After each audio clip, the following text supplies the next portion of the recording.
Assalamu alaikum everyone and greetings. Welcome to the webinar.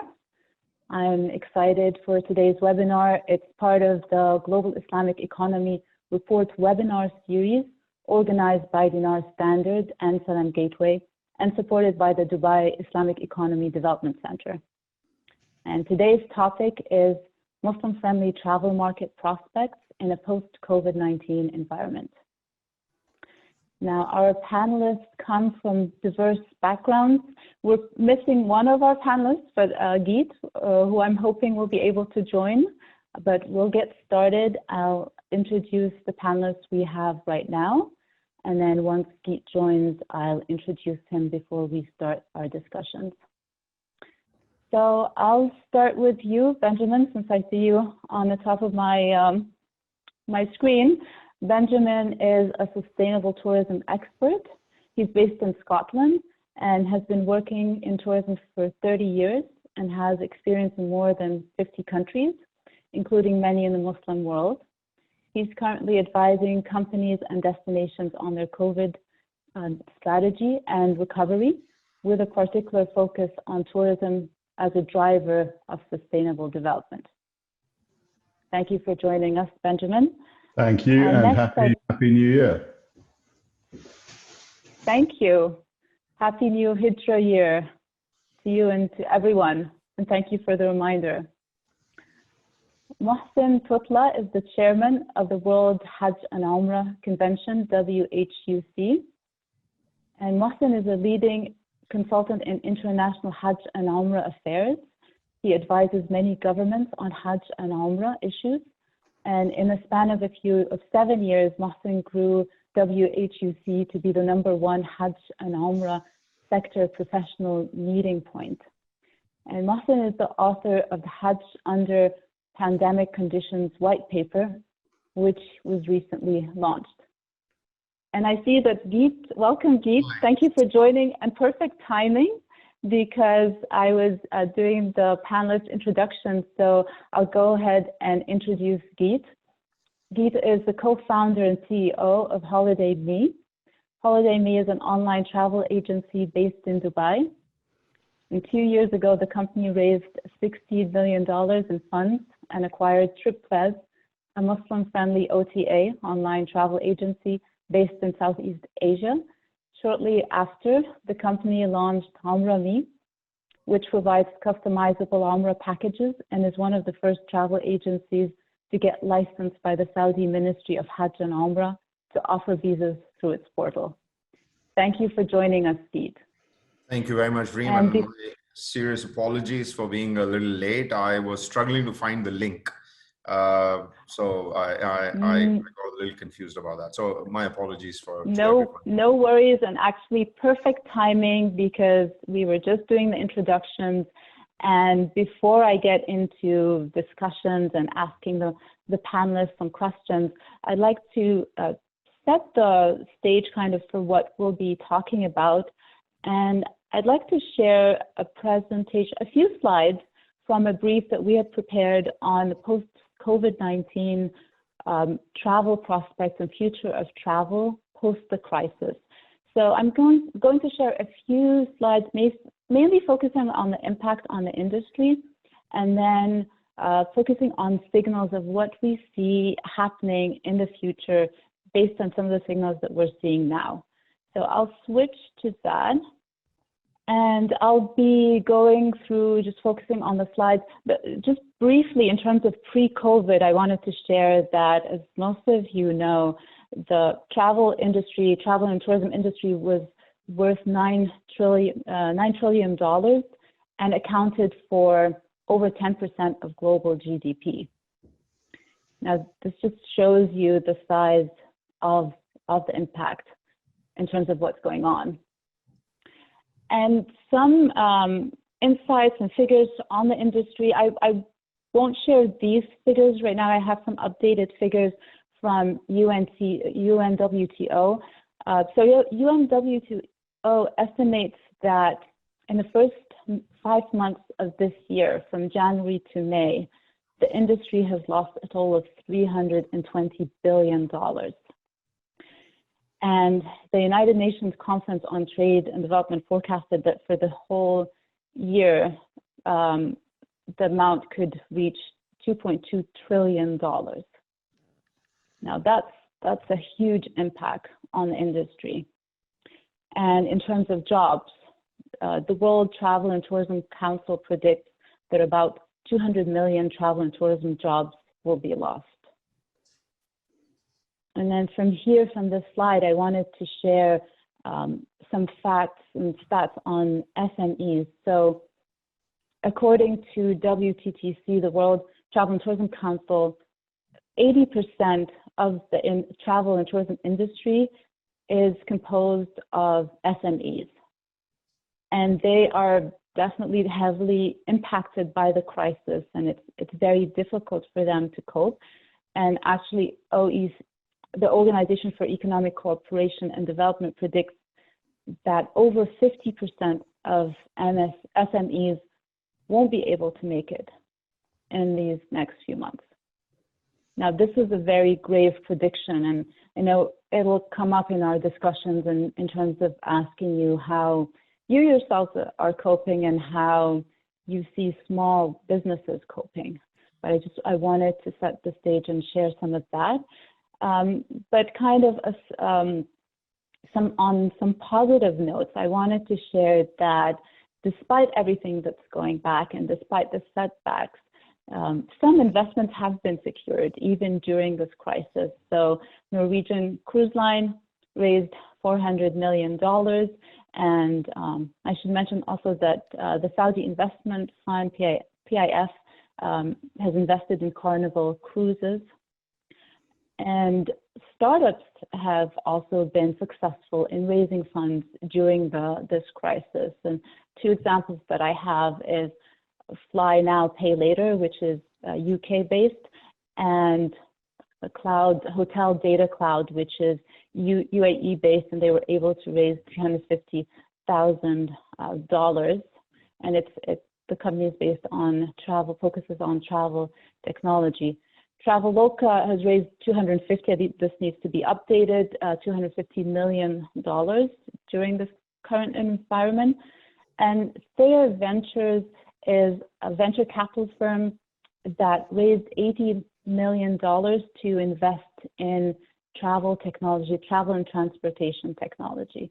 So despite the heavy losses and despite a lot of setbacks, there are some positives within this crisis. Now, another part of this presentation that I wanted to share is the signals of things that are actions and activities that are happening right now that we see as signals of the future of travel to come.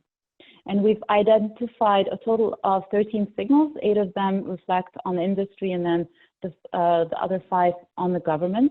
And I'll quickly share some of the highlights from these.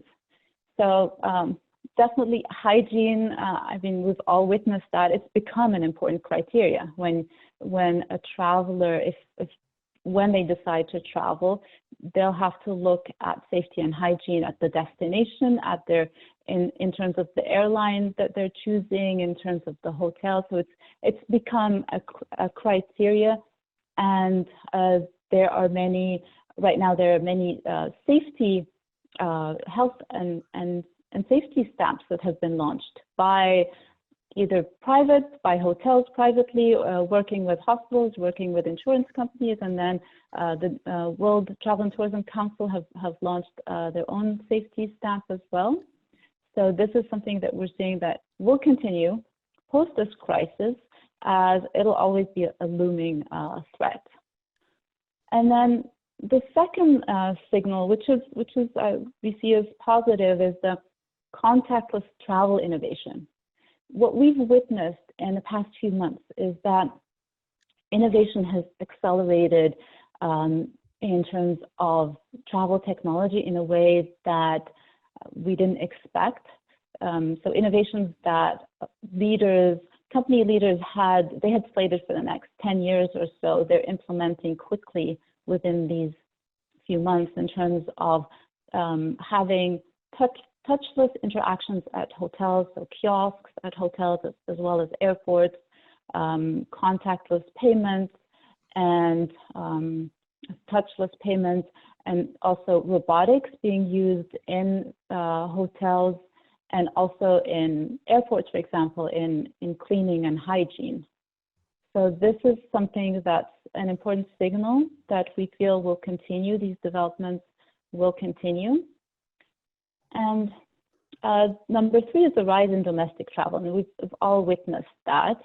And perhaps this is something that will continue as well as people discover destinations right in their backyard, and also destinations realize that it's important to diversify their target segments and not just depend on international travelers, but also tailor their products and their messaging to locals as well. Now, the other signal that we see, and this might be a little bit counterintuitive, but especially in terms of what I just mentioned, in terms of the threats for small businesses, but we do see an opportunity for boutique travel agencies, especially ones who are able to provide customized service in terms of helping travelers navigate the current climate in terms of requirements, whether in the future health passports will be required or travel insurance will be required, or sharing with them certain guidelines from destinations. Like, for example, I recently came across a piece of news that Cambodia is demanding a $3,000 deposit from visitors to cover any COVID-related costs in terms of testing and also in case they get sick, and any restrictions in terms of quarantine. So all of that, I feel travelers will have more peace of mind if they have a known person that they can actually speak with who can guide them through all of this. So, and it'll be interesting to see, and it'll be interesting to hear from Geet in terms of Holiday Me, how you're navigating sort of all of these new circumstances. Sure. And in terms of signals, we're seeing also, so millennials have for the past few years, they've definitely been an important segment, but we're seeing them along with the older Gen Zs as becoming even more important, given that and this is a result of surveys, they are more willing to travel within health concerns and within the current uncertainties. They are more willing to take risks and travel, so that they'll become an even more important segment. And then number 6, sustainability becoming more of a priority for travelers. Having seen or heard about the positive impacts of the standstill, the forced standstill on travel, in terms of clearer skies and waterways, we feel that more segments will be looking at sustainability as a priority when they travel, and more willing to pay extra for that. And Benjamin, I'll get your feedback once we start our discussions on that as well. Now, also, despite the current economic backlash, and I've shared some of the funding that was achieved during this crisis, and we do see that there is an opportunity for companies in the travel sector to raise funds. And Geet, especially, I'd like to hear from you once we start our discussions in terms of how easy or difficult it was for you and your advice for startups and entrepreneurs. But it is something that we're seeing that that could become more of a trend after post this crisis. Sure. And another signal that we're seeing is the broadening of business models to hedge tourism risks. So what we've witnessed is that some travel companies have pivoted in order to maintain revenue streams. So we've seen Airbnb and Viator and many others offering online tours and experiences. Halal Travel Guide, for example, it's a small UK-based travel agency. They also started offering online tours to Bosnia with local guides as a way of supporting their business partners and supporting the guides in Bosnia, and also as a revenue stream for the company to keep them afloat while they weather this crisis.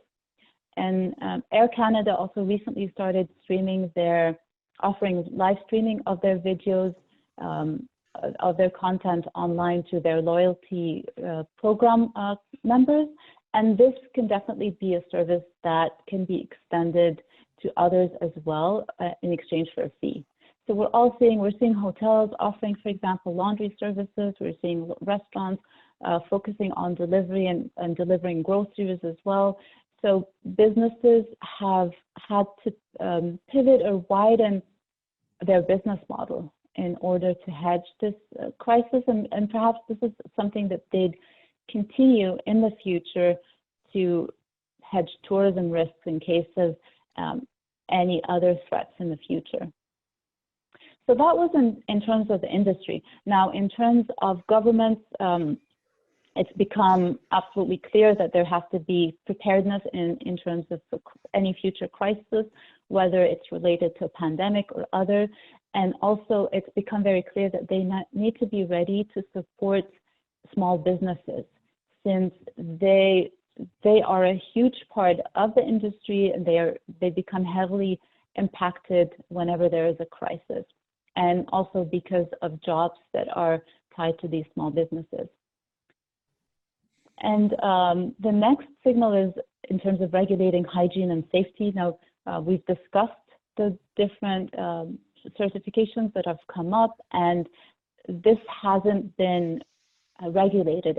It's done haphazardly by the private sector, who's quickly reacting to current needs. But this is something that needs to be regulated by governments, and we see governments getting more involved. I mean, some governments have been involved, like Turkey, for example, and Singapore, but we see it being more regulated, and perhaps on a global level as well. Another signal is tourism corridors. We are seeing air bubbles being collaborated among countries in terms of allowing travel among the different countries, and this could lead to focusing on corridors among countries that are neighbors and that offer something that is common, whether it's a natural attraction or cultural attraction, and collaborating on their marketing and on the destination product as well. And another signal is that destinations will have to reconfigure, and we're already seeing that for safety. So we're seeing how museums and amusement parks are now using technology, for example, doing digital queuing at theme parks, and at museums focusing on online booking and having dynamic pricing to avoid overcrowding. So it's less pricing in non-rush hours and more during rush hours. So we see more of that continuing. And then the last signal that we're focusing on is sustainability in tourism plans. And with the pause that's been taken on, governments, especially in overcrowded destinations, have taken this time to re-strategize in terms of sustainability and avoiding over-tourism. So, for example, Venice is planning a tax on day trippers to control visitor numbers and encourage longer stays. And I know other destinations have taken similar measures. Greenpeace, for example, is demanding that airline bailouts come with certain restrictions for future climate actions.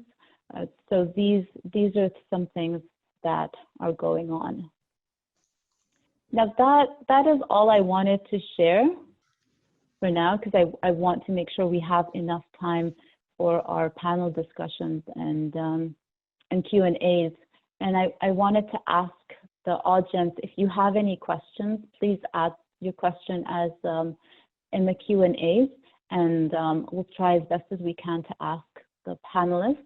And if you find a question that you really like and like to be answered, please vote it up so we can make sure to ask the panelists. But first, I'll start with my questions, and we'll be kind of going back and forth in topics because we have a diverse background in terms of panelists. You know, Benjamin Carey is focused on sustainable travel. Mohsen Totla is specialized in Hajj and Umrah, and Geet in terms of travel technology and OTAs. So I'll be jumping back and forth, but absolutely, the panelists, feel free to comment if you'd like to provide a follow-up comment on anyone else's observation. Jump in, absolutely. So I'll start with you, Benjamin, since it'll be good to start with sustainable tourism. The question I have is, while some argue that the pause in travel is an opportunity to make tourism more sustainable, and that was like a few examples that I just gave, others argue that it is actually the COVID-19 crisis is detrimental to sustainable travel, to the future of sustainable travel. What's your opinion? I don't know. At the end of last year, everyone was talking about sustainability and the climate emergency.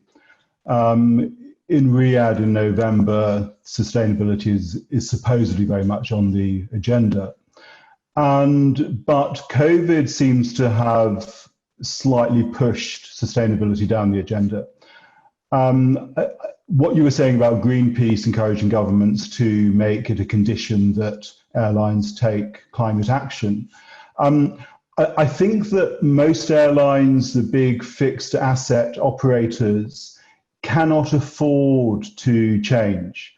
They are in such a corner at the moment.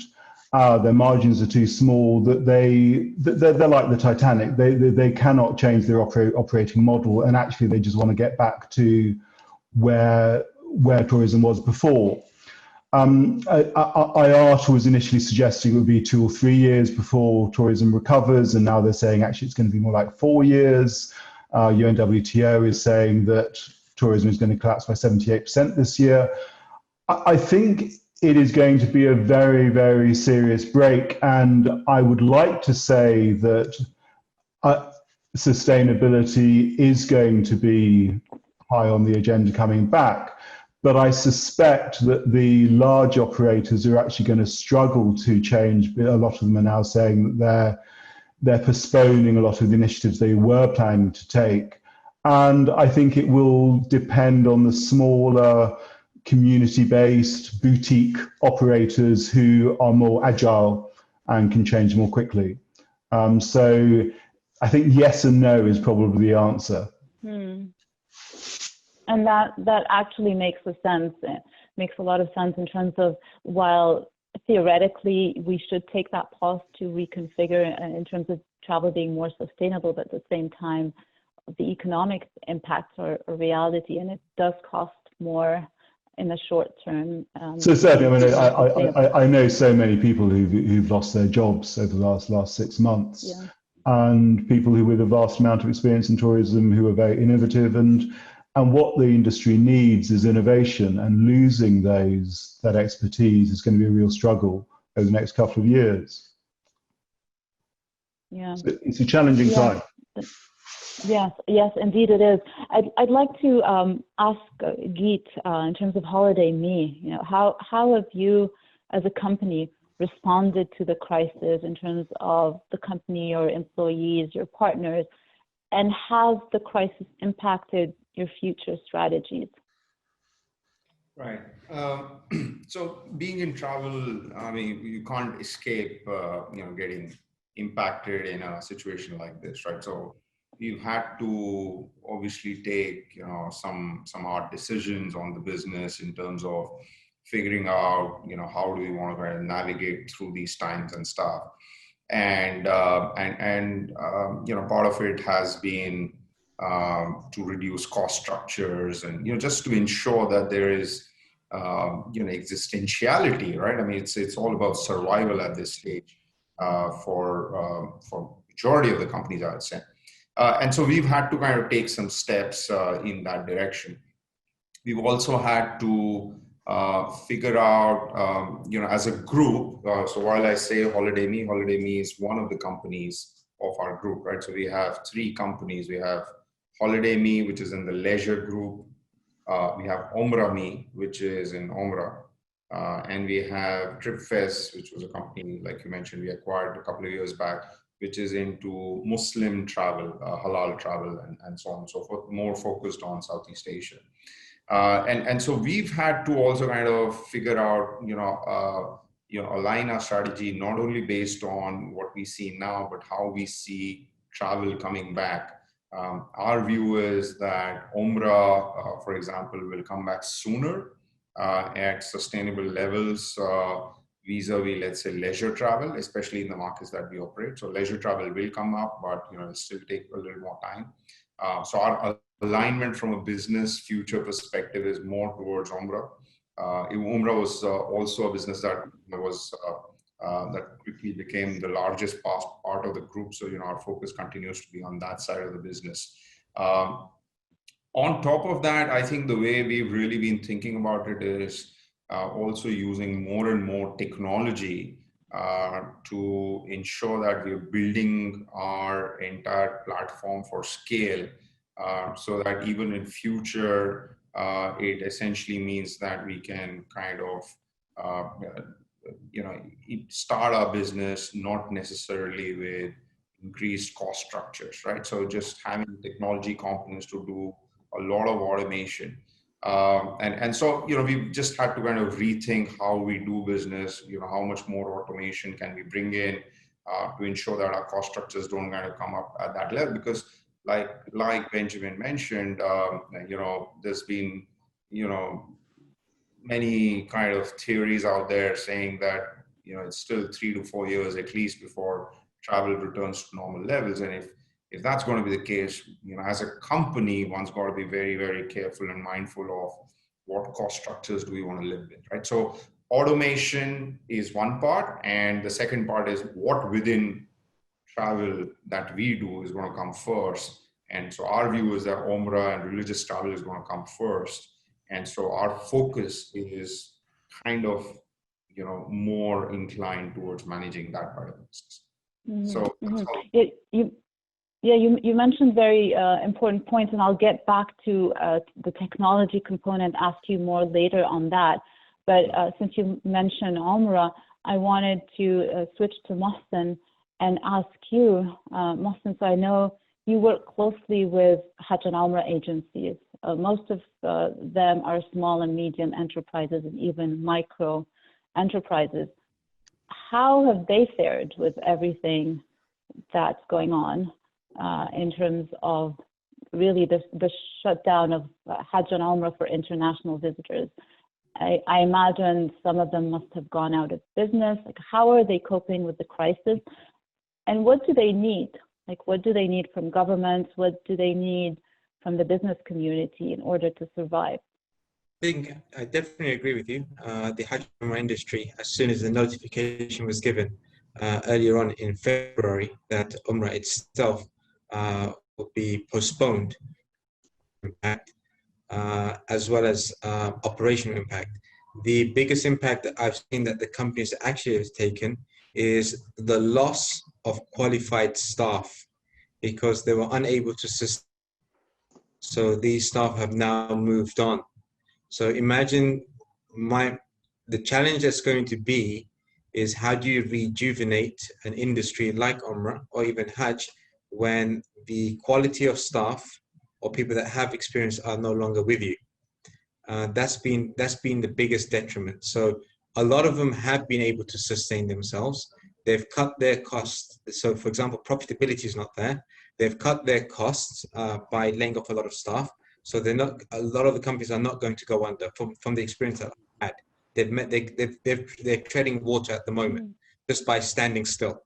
The problem that's going to come is that now, how long it's going to take to rejuvenate an entire industry that's lost its core skill set, and then to reintroduce that, and then how do you navigate the growth patterns naturally? So many companies that I have been speaking with are extremely optimistic that Hajj and Umrah will actually hit some level of normalcy, but it's just optimistic thoughts.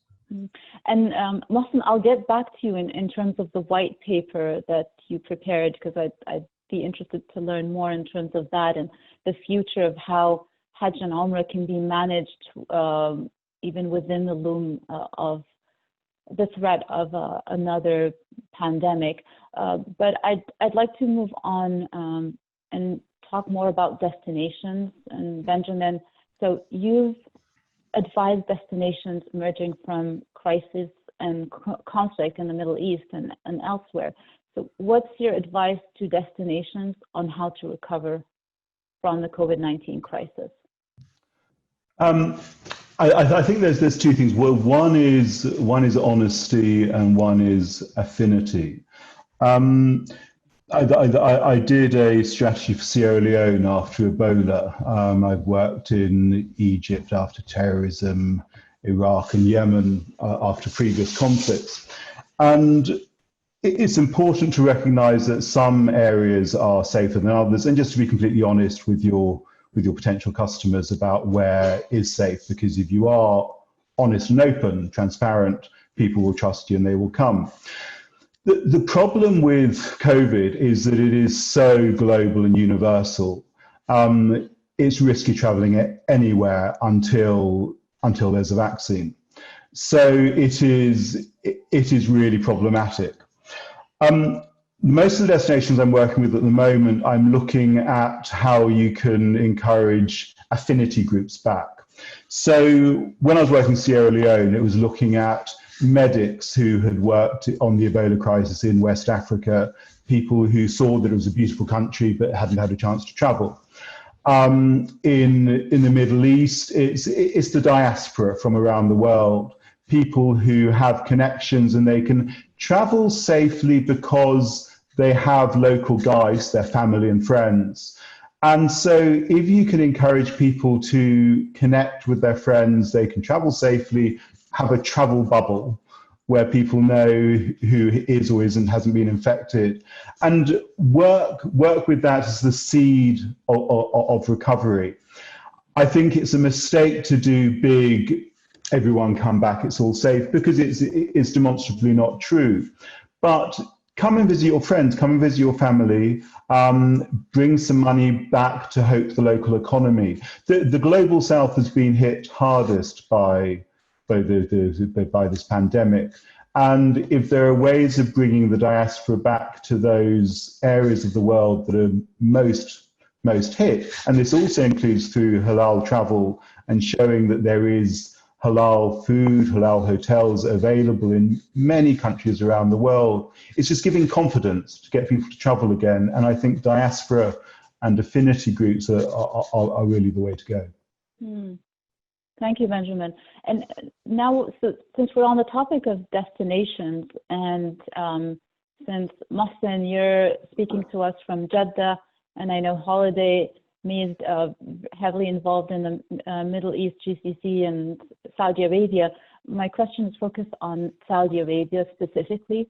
So we know that lately Saudi Arabia has been making a big push for leisure tourism and has opened up in terms of visas, and that's pre the crisis. During the crisis, it's been pushing for domestic tourism. Do you see Saudi Arabia as being successful in this push for leisure tourism? And this is a question really for everyone, but if we can start with maybe Mohsen and Geet, and then Benjamin, if you have comments on that as well. So I think I'll relate to a person. I know that the psychological health of my staff over here in Jeddah, they got a little bit, so decided to take a holiday to a region called Al-Baha. It's about 4.5 hours drive from Jeddah, south of Jeddah. I went there myself, visited some historic sites. I also found a mini water here in Al-Baha. and I decided, without anyone knowing, to take a shower, which I actually quite enjoyed. So it was a very positive experience, something that no one's seen. The route down there was extremely scenic, a lot of mountains, about 2,270 meters or feet above sea level. So you're going up and up and up. It's the second highest region. So by the time we got to the top, I felt like I was back in London summer. So it's got an extremely cool breeze. And what I found was that I wasn't taking it from the destination. I took a break from the weather. So I managed to enjoy cooler climate for a period of 48 hours, which made me feel extremely relaxed, as well as the team. We're back to Jeddah where it's baking hot and we've got humidity. So I do think there's potential, and I think there's a lack of awareness just to let people know that actually have a change of weather, not a change of scenery. Yeah, excellent. Yeah, and I've seen that in Saudi Arabia's marketing material in terms of pushing destinations that are cooler, which is something that people are not familiar with outside of Saudi Arabia, that you can actually go to cooler destinations there. Geet, what's your perspective?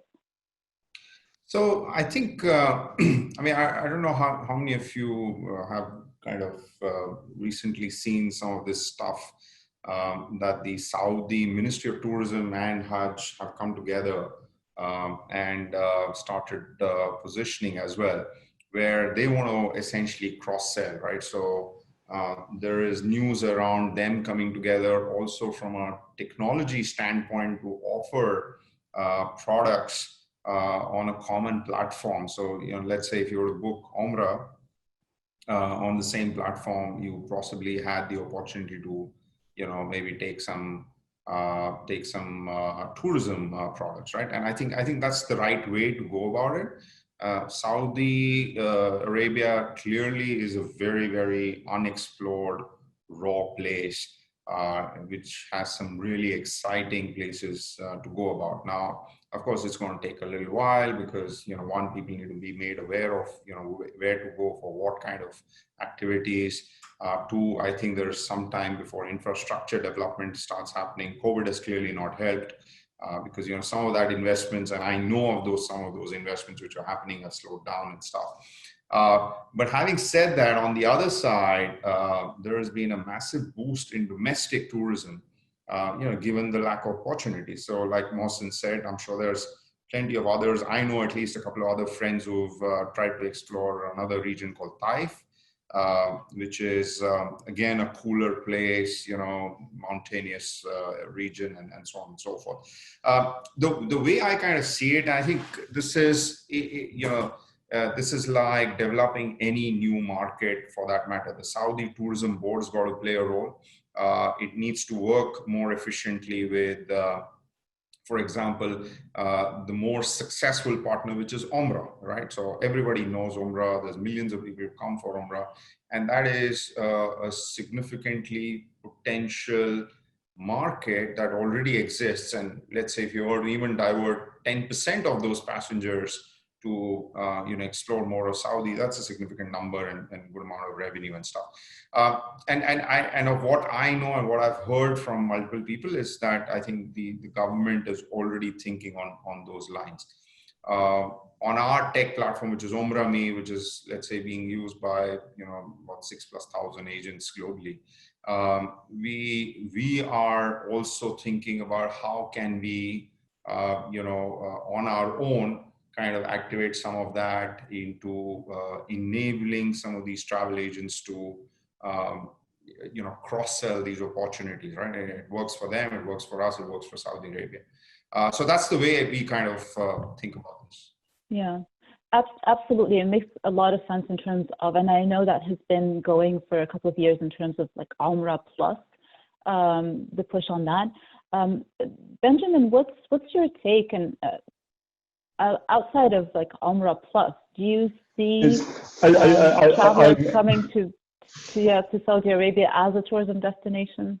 Yes, I do. I remember I think it must have been 2005 when the Supreme Tourism Council started talking about Umrah Plus, and I thought it was a mistake then to be so focused on the Muslim market, and I thought that the bigger opportunity was to expand the market for Saudi to everyone. And I think the great thing about Saudi is that it does have extraordinary heritage, both cultural heritage, historical sites, but also, I mean, you were talking about a waterfall. It's people, a lot of people expect Saudis just be desert, but in fact, it is very green. It has wonderful beaches. And I think Saudi, over the last 12 months, has really developed its product and it is doing very well. And I think because so many people around the world are wanting to get out of cities, go and explore nature, Saudi could have timed this quite well. I mean, looking in Europe at the moment, it's city breaks that have collapsed. But what people are doing is going out to the countryside, often in their own country, and just traveling to somewhere without people. And I think given the amount of open space in Saudi and across Arabia, there's that opportunity. This morning, a friend in Yemen sent me pictures of waterfalls and rivers in Wadi Dawan, which is one of the most spectacular places in Yemen. And again, people don't realize how much beautiful scenery is in this part of the world, and helping people to realize that there is more than just the Hajj and Umrah. And is available to anyone who chooses to travel there. But again, it must be done safely because COVID is primarily a health problem. Yeah, absolutely. And since we're talking about destinations, I'm looking at some of the questions that the audience is asking, and I see some of them are asking about specifically about their destinations. So someone's asking about what about halal travel, the halal travel industry in Indonesia. Someone is specifically asking Geet, what's your take on the Indian halal travel market? I don't know, Geet, do you have a perspective on that? Yeah, it's a very interesting one. Something that we've been also exploring. I mean, I think, these are very cultural kind of things that exist. And, in a lot of these newer markets, the opportunity just needs more awareness and education. It's kind of, because it never existed, people just don't think about it, right? So what we see is, and we've got businesses in Southeast Asia and Middle East. And Middle East is so predominantly Muslim, but halal travel has a lesser impact because it's almost kind of taken for granted that, the food that you eat here is going to be halal and so on and so forth. On the contrary, if you go to Southeast Asia, halal travel is a very specific requirement, big market, and so on and so forth. I think I have to say we have not really explored deep in terms of, how statistically and, research or studies, how this would pan out in a market like India. But me being from India and being in this industry, my view is that India has a substantially large Muslim population, about 200 odd million people, and I think there is bound to be a specific niche that people would take up on. I just don't think there are enough people who are offering that product, right? And it's if my intuitive, this is again, like I said, without research, my intuitive view would be that if such a product were to be offered and people were to be made aware of something like this, I think there's got to be a potential market and a significant potential market. So, even if I'm saying, I don't know, 5% of the population of Muslims in India gets excited about something like this, that's 10 million people.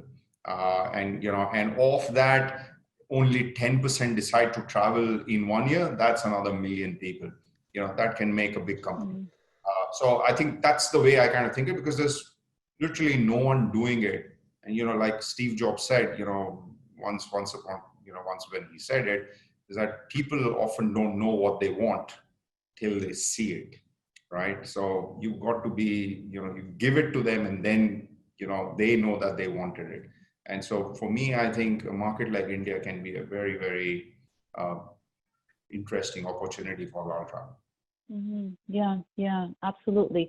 And since the focus of this webinar is halal travel, and also we have Benjamin as our sustainable tourism expert, so how do you see sustainability as being relevant to Muslim travel? I mean, I have my own view on that, but would like to hear from you, Benjamin, in terms of, do you feel Muslim travelers will embrace sustainable tourism? Is that something that has a potential? I hope so. I'm not a theologian. My sister's Muslim, and she tells me that the Quran says a lot about humanity's stewardship of the earth rather than the Bible's dominion over the earth. And I think there's a very clear concept of sustainability in Islam, and I think this needs to be encouraged. COVID is a dress rehearsal for the climate emergency. You will have seen the oil price collapsing in the Gulf. The demand for oil is going down. The whole airline industry is going to have to reinvent itself in our lifetime. And I think it's very necessary that people recognize everywhere that we need to address the climate emergency before it hits us. I'm not that encouraged by the way the world has responded to COVID. There hasn't been as much cooperation amongst nations as there could have been. And I think every religion, culture, country, individual has a responsibility to try and recognize that we all need sustainability for the next generation. I think when people are traveling as halal travelers, and they are traveling within communities that are old communities. I've done a lot of work on halal tourism in Southeast Asia, much of which isn't thought of as a particularly halal destination. But if you work with Muslim communities in those countries, you can create a very sustainable network of a very sustainable supply chain where there is low waste, there is benefits going to the local communities, local products are being used, local supplies, and you get a much more sustainable visitor economy. So I think there is a lot that can be showcased in whether in Southeast Asia or India, which I agree is a huge opportunity for halal tourism. The more that sustainability can be showcased, the better. But I do think it's becoming very, very urgent. Yeah, absolutely. What I do see in the West, I see it's the younger Muslims, like millennial Muslims, who are more conscious about sustainable tourism. And like you said, Benjamin, I didn't realize your sister is Muslim, so you probably have a lot of information about Islam. But absolutely, it's required. But unfortunately it's not something that we hear a lot of our scholars talking about, but it is a requirement. We're stewards on this earth in terms of safeguarding the natural environment. We have guidelines in terms of treating animals kindly, not hunting for the sake of hunting as a sport. In terms of planting trees, there's a saying from the Prophet ﷺ is if you're planting a tree and the day of judgment comes, continue planting a tree. So it's just very important for us to be stewards of the environment, and I think this needs to be communicated more, and perhaps not just by the industry, but by also religious scholars educating Muslims about the importance of this, and not thinking of it as a Western idea or Western imposed idea. Absolutely. And there are examples of companies that I know about, so halal travel companies that are focusing on sustainability. So I know that Serendipity Travel, for example, they have Halal as well, which is their online portal. They're focusing on sustainability. They have a sustainability charter which they share with their guests, and they give back to the community. So that's definitely at the core of their business. Holiday Bosnia organizes trips to Bosnia with the focus of giving back and helping the local community, and it's usually people they want to be involved, travelers, they want to feel that they're helping locals, especially in somewhere like Bosnia where they have been affected by the previous war crisis, and where they feel they can make an impact. So absolutely, I feel there's a huge potential. There's just a lot of education that needs to happen, because it does cost more to go on sustainable tourism trips, but you have to realize the impact that you're making and the importance of making that choice. I disagree that it costs more, but it's very much about how you market it. And there needs to be more of this, and a better understanding that you can actually travel very cheaply but sustainably and still bring benefits to those communities. That's a great point, and I'd love to separately maybe hear from you more about that. But I know we're kind of running out of time, so I want to make sure I ask a few more questions.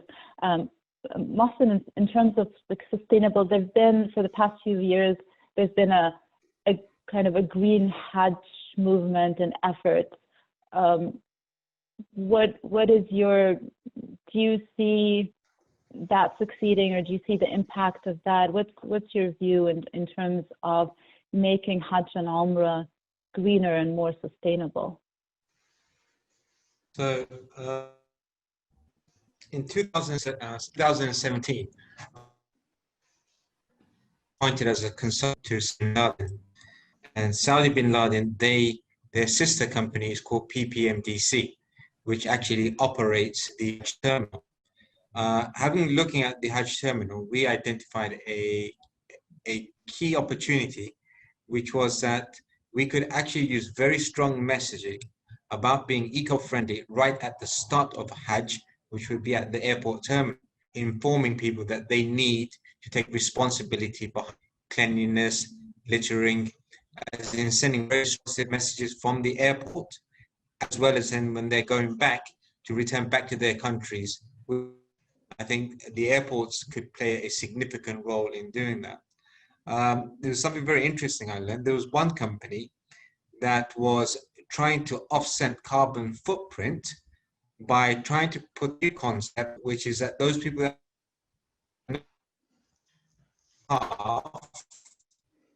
Mohsen, we're losing you a little bit. Can you repeat what you said in terms of that company?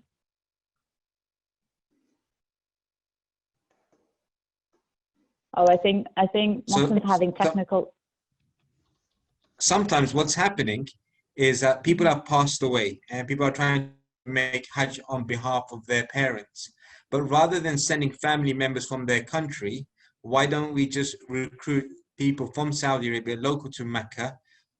You can pay them their cost and let them air. So there were some thoughts, that kind of perspective, just regarding to Hajj. In terms of Saudi Arabia now as well, I know that they're going to be looking at, they've made investments in their buses, but I know they're looking to go green.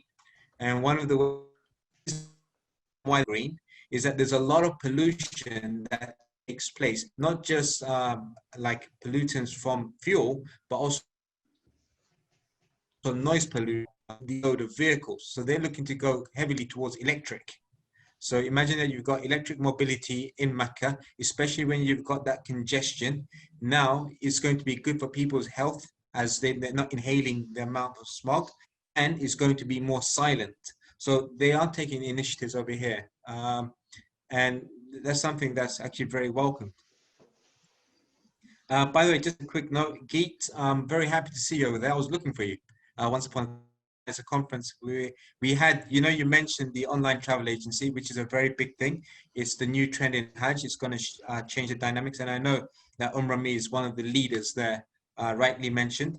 We had Maqam, as you know, the system there with us in London in November, trying to demonstrate the system and the products. And we needed Umrah Me over there to show how the other half of the OTA works. So I'm glad to see you. I'm glad to see you. Pleasure. Yeah, and hopefully you guys can reconnect after as well.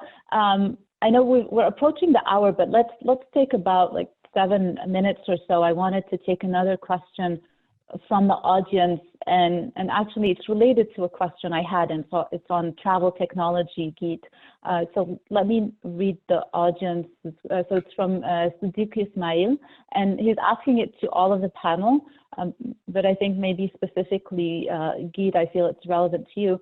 The question is, since fintechs circumnavigating most requirements, such as creating APIs for flights, hotels, insurance, how does the panel think the shape of the travel sector will be in the next 2 to 3 years? Well, let me rephrase it a little bit, because I specifically wanted to ask, and I know, Geet, you touched upon focusing on travel technology and automating it, but I wanted to specifically ask in terms of what about from the customer perspective, making it more intuitive in terms of using AI, artificial intelligence, and machine learning to customize recommendations rather than have the customers having to spend hours doing searches to find what they're looking for.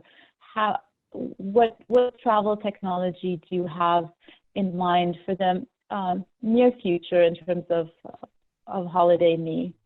And then where do you see travel technology for OTAs in the next 5 to 10 years? Sure. So I'll divide the answer in 2 parts. One is specific to the question that was raised. I thought it was a very interesting question as to how fintech can be brought in to travel, and other products that can be serviced through APIs and stuff. So I really think it's a massive opportunity. The sound is breaking a little bit. I'm not sure why from your end. Can you hear me now? But we can hear you. It's just a little bit. It's not as clear as it was, but I think we can still understand what you're saying. Okay, right. So I think the opportunity from a fintech standpoint and the ability and to offer additional products. So, for example, insurance is one of the products that the gentleman mentions. Is something that is already existing. So, there's a bunch of companies that. Geet, I think we're having issues with the sound. Maybe let me ask someone else a question and we'll come back to you. Hopefully, Zoom will cooperate then. So let me see. Yeah, I had a question for you, Mohsen, in terms of the future of Hajj and Umrah with the looming threat of a future pandemic or second waves or third waves. How do you see, and I know also in light of the papers that you produced, you have a lot of insights from that. So how do you see Hajj and Umrah continuing next year and the next years with these possible threats, and what needs to be done to ensure the safety of programs? So, as Muslims, there are some very important questions to be answered. The importance in Islam in terms of safeguarding people's health and especially people's lives, and not putting that at any kind of risk, as well as imagine that Hajj Umrah could expedite the problem rather than be a solution, as a global responsibility that Saudi Arabia has had to take. In developing the actual Hajj and the pandemic conditions, we needed to answer some critical questions. Number one is that, is Hajj actually feasible? the second question that was, which is that what classifies Hajj to be a success? And that would have been that zero COVID-19 fatalities, zero COVID-19 transference, and maximum country in terms of participation. That is what we'll conclude as a success. In order to actually have that, the first thing that we needed to do to figure out was it actually feasible was to work out the level of readiness, willingness, feasibility, and contingencies in place, not just in Saudi Arabia, but also internationally as a global community. So for example, we have Saudi Arabia may be ready. So one of the parameters will be for them to be able to welcome them, it needs to classify that Mecca is COVID-19 free. Otherwise, people coming into the city that are roaming freely could be exposed to it. The other problem that we face is that if they did come into Saudi Arabia, they'd have to go back to their countries, and our country is willing to take back pilgrims without having certain checks done. So one of the critical things that we found that was actually missing, which we're working on right now, is that there were no bilaterals between countries in place that can travel, as well as monitoring, recording, and reporting. And this is something that we had to find out. The actual report find was that the maximum pilgrims is 245,000 to 275,000. Okay. We're experiencing also some sound issues with you, but I think we were able to get your main point. Let's try with Geet again in terms of getting his answer to the tech question. I'm very curious to hear about that. Is this better now? Can you hear me well? Yes. It's a little bit better. Okay, great. I'm facing the same thing from your side, Reem. There's a bit of an interruption, so maybe I don't know if it's just on that side of the line. But anyway, so I'll try to answer the question. I think the opportunity that fintech specifically offers within the travel space, in my view, is a very big one and something that's hardly been explored. And this is where I kind of think, right, especially in the Hajj and Umrah space, in my view, I think that's a massive opportunity. Also in the regular travel space, if we are able to bring technology to the forefront where we are able to create a platform that enables, financing, and that could be backed by banks, happening on the counter, while you are at a travel agent, and being able to kind of, buy an Umrah product. Now, mind you, this is something that happens all the time when you're buying a car, when you're buying electronics, when you're buying a whole lot of stuff. And there's a whole bunch of technology that enables that. Travel, I think, has specific opportunity in that particular segment. So I think, that's something that excites me. It's obviously a lot of work, and, it's something to be thought about. I also think, ancillaries like insurance, especially in times like these, where medical insurance becomes a very important aspect of, how people would like to travel. That becomes an important ancillary product that one can kind of sell. Coming back to the second part of the question, which Reem, you had asked, which is, how can we add AI and ML into recommendation and stuff? And what are other aspects that one can kind of bring in?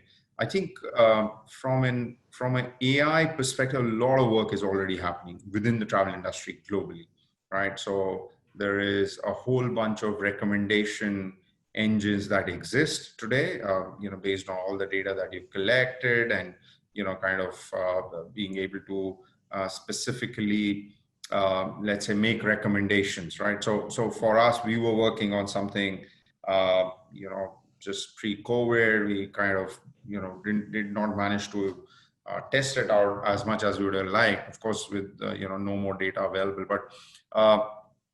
But one of the things that we were working on is how can we make recommendations based on your past travel history, even recommendations that can come about. And this is very interesting, is when you are on the phone. So, a lot of holiday booking happens where people want to talk on the phone, and that essentially translates from speech to text the text gets stored. So there's humongous amount of data that you can kind of gather.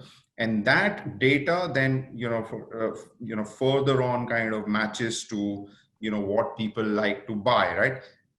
AI, artificial intelligence, machine learning is all about data collection and continuously learning from a machine standpoint, right? So you have to just throw questions at it. It'll give you wrong answers initially. You tweak the answers, then it starts giving you the right answers, and then it starts learning the whole process on its own. So just the amount of opportunity that exists in that space today is so amazing. And let me just give you an example of the outcome that can come about. Is machine learning can help you tell you which holiday would be the best that you would want to take, just based on certain basic answers that you give. Because majority of the times when you want to take a holiday, you don't know where you want to go. Like really, you know, but you don't know. It's like it's easy to kind of sway away from a Thailand to a Finland, and it can be completely different destination, right? And I think what we tested was based on certain budgets that you give, your families, let's say you have so many kids, their age, the kind of travels that you've done in the past, etc. We could make recommendations which you genuinely liked, right? And so you ideally pick on. Now again, this is a long story, long stretch. You have to test out a whole bunch of things and work. But in my view, I think it's coming. In the next 1 year or so, you would see some amazing stuff happening in that direction. That's fascinating. I'm really enjoying our discussions. I feel really everyone's bringing a wealth of knowledge, and with all of your different backgrounds, I could go on for hours and hours. But I think we're coming close to closing this webinar, and I think we have time for one final question. I think we'll end with you, Benjamin, because it's a question that's related to the future. I think it would be good to end with that. So what will tourism look like in 2040, so 20 years from now? And what do you think the legacy of the COVID-19 crisis will be? Well, either it will be a lot of people traveling locally and really very little travel. Travel will be a thing of history. Or, which I hope, this will encourage people to really go and explore and understand other people's cultures. People will, instead of going off for the weekend here and there, they will travel with purpose. They will travel for 2 to 3 weeks at a time. They will really want to get under the skin of the destination and understand the local heritage, the local culture, the local food, and ensure that the benefits of their travel really are enduring. So I hope that people will be forced into realizing that we only have one Earth, one life, and it's time to travel with respect and consideration and sensitivity. But I don't know.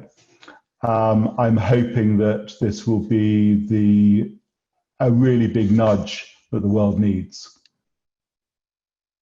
We shall see. Yes, absolutely. I really hope it's the latter.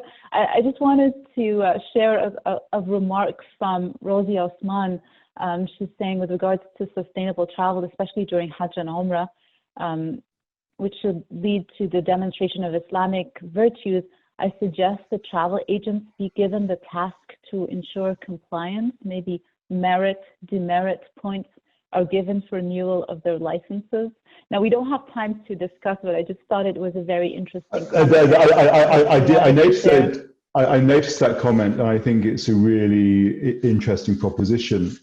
I think that often governments won't take the lead on this, and it needs to be the private sector that's going to do it. So I would rather see individual operators and destinations saying we must do this, rather than relying on governments and the public sector to say this is what you must do. Yeah, yeah. I like the idea. Well, yeah. Well, thank you so much. This is really, for me, it's a fascinating discussion. Thank you to the panelists. I hope, and thank you to the audience for joining in, and thank you for sending your questions. I know we didn't have time to answer all of them, but I hope you were as fascinated as I was by the discussion and by the different topics. And this will definitely be available as a recording. If anyone joined in late, you'll be able to listen to the whole webinar. That I'd like to thank everyone and hope to see you again on another webinar. Thank you so much. Take care. Thank you very much.